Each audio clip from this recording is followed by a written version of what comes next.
Namaste people, welcome to Get Set Green Season 3. I'm your host Pooja Harvey. In this episode we of Climate Tech Catalyst, we have Milene, who is the founder of MazeWorks, where she is also looking at understanding and exploring how organizations can move beyond sustainability pledges and create real measurable impact. So welcome Milene. Yeah, thank you so much for having me. Really excited to be here. Yeah, and we are glad to have you here for this conversation. So, Milene, from your experience, if you have to say, and also if you can share your part of story on your transition into the sustainability field to our listeners. Yeah, so it's like an introduction of myself. Yes. Okay, perfect. Sounds great. Yeah. So, yeah, I'm actually from Peru, from Lima, and I've been working for a few years right now, for almost 10 years in sustainability, focusing mostly on helping companies to transition to sustainability from strategy to all the corporate plans they have. So it wasn't always like that. I started first working in international organizations, then NGOs, my own NGO, then corporate consulting, and now I'm doing entrepreneurship. So I've seen a lot of different faces and different spaces and different industries inside of sustainability. I think I've been lucky to really experience the different phases this industry has until now. It was like a roller coaster. First in the international organizations, it was really bureaucratic with different countries signing different pledges, new laws, and then into NGOs that it was more on the social part of sustainability, then on consulting that it was mostly corporate data sustainability, and then the whole side of entrepreneurship that is what I'm doing right now. It's more hands-on, so it's more you take everything that I've learned before into action, and really it's where I see more impact, which is what I could say I was chasing most of this time. Like, where can I, Milene, bring more impact to the world? I think that was my idea always since I entered the workforce. So that's why it took me all of these different stages to explore the different kinds of impact that sustainability can really have, or not only on the business side but also on countries, also on people, in the whole aspect. So yeah, that's a little bit of me, and I think a lot of us sustainability professionals, we are really trying to achieve this, the impact through sustainability, not just the strategy, the data, but also seeing positive results from all of this hard work we do in sustainability. And yeah, thank you so much. One thing which also resonates with me is that you mentioned about how you are looking at, let's say, what is the impact that Millennium is trying to bring. At the end of the day, what I feel also is like if we can focus, each and everybody can focus on understanding what is the best possible effect or what is the best possible effort they can bring to make this planet a much better place. I think we all will be able to reach our net zero or all the Yeah. targets or pledges which we are really talking about, right? And apart from that, moving ahead, if we have to understand what MazeWorks is actually trying to do, Milene, could you please help us to our listeners who are, let's say, hearing it for the first time? How, if you can please help them understand what MazeWorks does? Yes, of course. So we mainly help companies with their sustainability strategies, scratching the strategy from zero and embedding sustainability inside of the company, not just as a sustainability team. So it's the strategy for each team of the company. So we also focus on capacity building, upskilling. And on the other side, we also do one-on-one with sustainability professionals with upskilling and advisory projects. So yeah, it's mostly, I think, what I've experienced into one business. So it's taking sustainability into all of the areas, not being just corporate sustainability in a silo, but also embedding sustainability in the rest of the areas and upskilling people in sustainability and future skills too. Yeah, and that brings me to my next question, as you rightly mentioned, because the teams always look at data and strategy, which can drive Mhm. meaningful, sustainable outcomes. So, how do you help with this, because the amount of data required and the rigorous process this needs to come up with a particular outcome is quite extensive and exhaustive as well. So how do you achieve that? Yeah, it's a month. I think a lot of months of work Mm-hmm. to have these data and strategies. But what we try to do with MazeWorks is that the strategy or the data doesn't just stays with the sustainability team. We try to help the sustainability teams to communicate it, to also do projects with the other teams to embed this strategy with the rest of the teams. So that's the change we're seeing right now. We're really trying to embed this silo strategy of sustainability into the rest of the teams. And we do this by having in the strategy different projects that involve with the different teams, for example, with finance, with marketing, with human resources. So we always take this into account. So sustainability can be embedded in all of the ecosystem inside of a company. Yeah. Great. And you also mentioned, right, like there are different groups which will work on these projects, and sometimes it may so happen that the silo work which one team is doing and the data which is available in the other part of the team can also be a question when we have to address this part. So how do you see the workforce related into this? Because what I also understand is there was at least a lot of boom in this space where there was a lot of requirement for sustainability professionals, consultants, and also managers, sustainability managers, right? But now I see a trend which is not as promising or as maybe happening as it was earlier, let's say 2 3 years back. Can you help us understand that part, that what is currently happening in the market? Yeah, absolutely. From what I've been seeing these past years, as I was saying before, sustainability has gone from just corporate sustainability to embedding sustainability in the whole business, which is obviously great for all of us sustainability professionals because it makes our work easier in a way, but it's not just going to stay in the sustainability team. So I think that's what is happening. Most of the different teams are also being upskilled in sustainability. So now in the marketing team, you're going to have a marketing specialist, or in the finance team, you're going to have a sustainability controller, as they call it now. So that's the trend I'm seeing now. The roles of sustainability consultants, sustainability reporting, or sustainability managers are being embedded into the different areas of the companies. And also with AI, this upskilling has been way faster too. So Mm-hmm. that's what I've been seeing that's happening. The sustainability teams are shrinking because many teams are having this upskilling in sustainability or are having the sustainability professionals inside of the teams. Because as we know, sustainability is really broad and you can be an expert in a lot of things. You can be a carbon accountant, you can be an expert in sustainability communications, you can be an expert in accounting, in finance, or you can be an expert in reporting. So these different experts are being embedded into the different areas of sustainability. That's what I've been seeing as of lately this year Mm-hmm. and the end of last year. Yeah, and I do feel that maybe because of, let's say, the involvement of AI has reduced like, a certain portion of work which others were already doing. So that is the reason why maybe the shrinkage of the demand for such professionals, what we see in the industry currently today.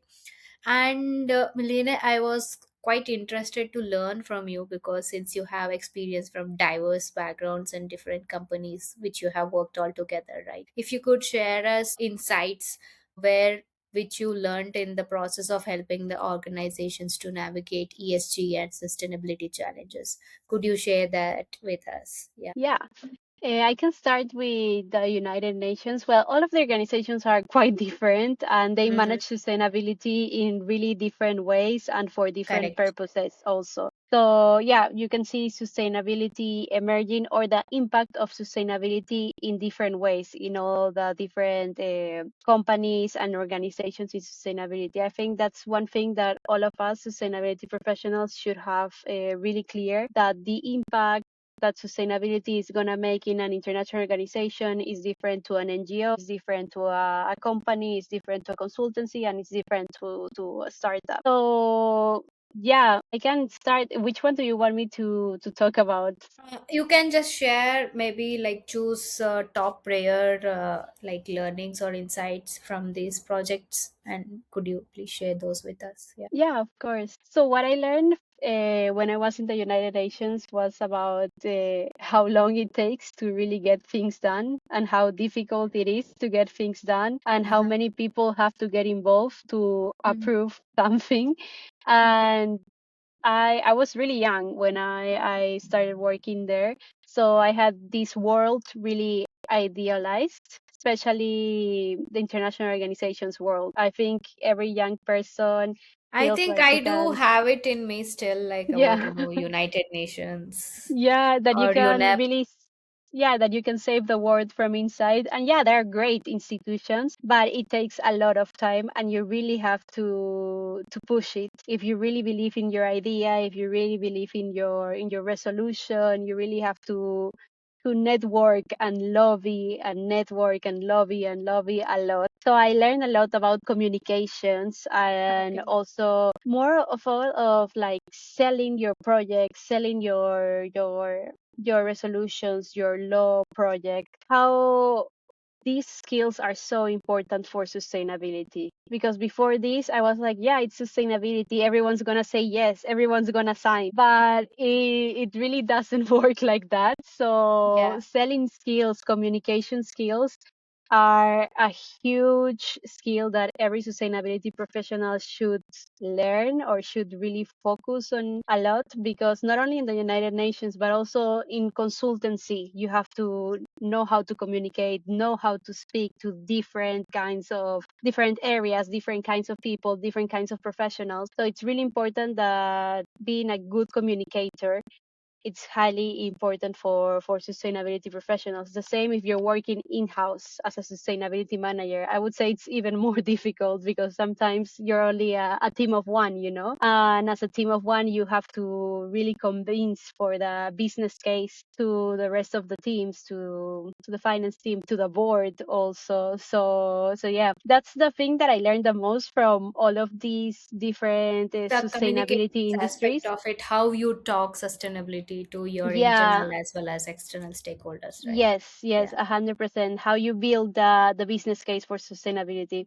I Hmm. would say that's the similar thing from all the industries, that in all the industries, even though you're working in sustainability, even though you're doing something with a good cause, you know, with it's really literally obvious that we're doing this to save the planet. But yeah, for the rest of people that doesn't work, that they don't work in sustainability or they're not part of your team, it's not that obvious. So you really have to be a good communicator, build up the business case, always involve the numbers and the data. Yeah, your projects are not gonna be approved if you just say, yeah, it's sustainability, we're gonna save the world, you know. So yeah, this is the similarity I can find between the different industries of sustainability that I work on. So in the international organizations, NGO, also it was the same. Also in corporate, in-house manager and consultancy, and right now in entrepreneurship is also building up the business case and everything. So yeah, I I think, think yeah, I agree to this, majority of the opinion. I do have this because when it comes to communicating the sustainability, right, it is not just to people who already understand yeah. sustainability. It is mostly to people who are not from sustainability. So it is very key and important you make the other person or the stakeholder understand the gravity of the situation, the importance or the significance what it brings. And also in organizations it is quite important on how can you bring the business case out of it, because Hmm. it is not just about how I can try, because as you rightly said, everything is not about sustainability. I cannot just go and say yes, this is sustainable, why don't you come and go ahead and do with the project ahead, right? But that is not how things work usually. So Yeah. yeah, and apart from this, do you have any shares to sorry, stories to share when you are still working with United Nations? Did you have any, like, let's say, opportunity to work on an interesting project which helped you, clarify few things or address few things in sustainability aspects? Yes, so I was working with the Climate Youth Organization inside of the United Nations. I was That's representing the great. Peruvian mission on the United Nations,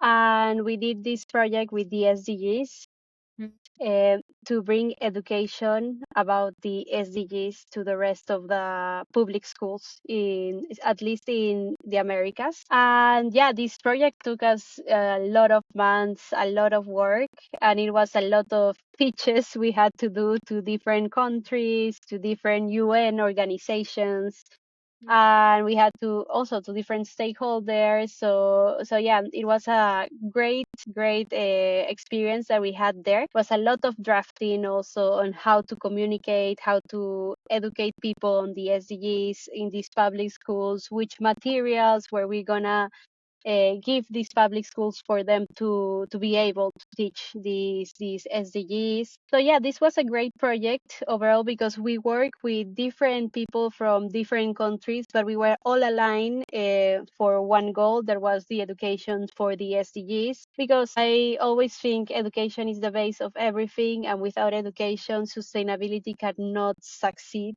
overall. That's what we're seeing right now, and that brings us back to the business case, because people don't understand what we're talking about, and that's why we have to build all of these business case. But if we all had the knowledge on why sustainability, we all had the knowledge of the return of investment, and we all had the knowledge on how to do sustainable businesses, what are the positive outcomes with sustainable businesses, I think, yeah, sustainability would succeed more, and it would be faster, and that it would be more embedded into the industries, and then Yeah. no sustainability team should have exist, because that's also like what should have the idealistic way of things, like that sustainability is inside of all the areas, because everyone knows that everyone wants to do good, everyone wants a good impact in the world, instead of being just like the sustainability team, the warrior on this, So yeah, I expect this to happen in the future, that sustainability really goes into all of these areas, and that it's not only us sustainability professionals fighting for this, but also the other professionals, that they understand that sustainability has to be part of our lives if we want to continue living in a sustainable way overall. Yeah. Yeah. And coming to the next question, Melina, I was looking to understand, because you work with a lot of stakeholders in different industries, right? What is certain, because there are few people who are freshly graduating from, as you rightly mentioned, the public school, and now there is a lot of, I think there is quite a lot of effort on bringing, let's say, environmental part and as well as climate science related degrees now. A lot of MBA programs also offer these courses, right? So how do you see that income or influx of, students, fresh graduates who are coming out of, let's say, sustainability education? How should they look at landing a job in this scenario? Can you please share them a roadmap to understand this? Yes. So, yeah, first of all, to anyone that's listening, that it's a freshly sustainability graduate, really good luck in this search. It's a great profession, I would say. And what I would recommend is mostly to specialize on one area of sustainability, either if it's carbon accounting, either if it's the social part of sustainability, reporting, or the finance part of sustainability. I would really recommend them to specialize in one sector of sustainability, and then uh, search on the different roles, which role connects to this sector, or even you can always do cold outreach. There's so many companies out there that they don't have a sustainability team, but once you reach out to them, that you're freshly graduate, that you have this fresh knowledge of sustainability, and you really propose them some return of investment, like with me as a sustainability strategy. By building a sustainability strategy, you could have saved this amount of money, or your carbon can reduce like this, and you will be good with regulations and everything. So yeah, I would recommend also this called outreach, because it really helps. Some companies, don't know they need a sustainability specialist or a sustainability professional, or they're thinking on it, but sometimes they don't have the budget or they don't see the business case. But this cold outreach helps a lot. But Okay. it has to be of companies that the sustainability professional really feels engaged with, that really believes in the value and the mission. I would definitely recommend that. And yeah, to really have those skills on a special side of special industry in sustainability, and also AI. Right now, a lot of sustainability is linked with AI, and it helped us a lot as sustainability managers, sustainability professionals nowadays. And many of the roles in sustainability, either as a sustainability consultant or sustainability managers, they're asking for these AI tools, many AI tools. So I would definitely recommend this type of skills, either specializing and AI too, and also Okay. to reach out to people. I think reaching out to people, networking, and really not just reaching out with a solution. I'm not telling them to do a whole strategy or nothing, but Yeah, because like to since they're freshers, I think they will be new to this field with yeah. maybe fresh perspectives on existing things. Yes, these innovative perspectives, like talking about innovation or of Mm, something they've learned in their course, taking it to action. As sustainability professionals, we always love to get these kind of fresh people giving their fresh perspectives, and also seeing their ambition overall to really commit into this career. yeah, and that was well said, and thank you so much. So that brings us to the end of the interview, Meline.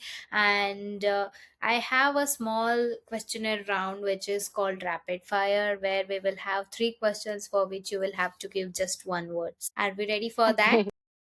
Yeah. Yeah. So ESG or sustainability? Sustainability. Okay.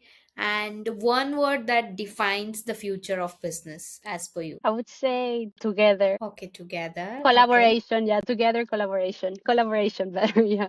Collaboration. Yeah.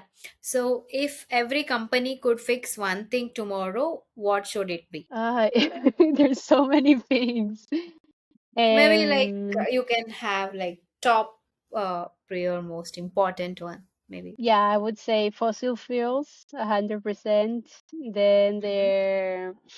their communications, I think, between each other, and the transparency and traceability. Well, there's so many, but yeah, Actually, transparency you too. did not stick to one. There were like a lot of lists, but that's okay. Yeah, Thank you so sorry. much. Thanks for your time. No, no, that's okay. No problem. It was just for fun anyway. Thank you so much for spending your time with us and helping us understand that how important it is to communicate your results the way you do and bring the business value out of it. Because at the end of the day, it boils down to the financial metrics. If you have to go ahead with your sustainable projects, that becomes key decision maker in all of these aspects. And thank you so Yeah. much for that.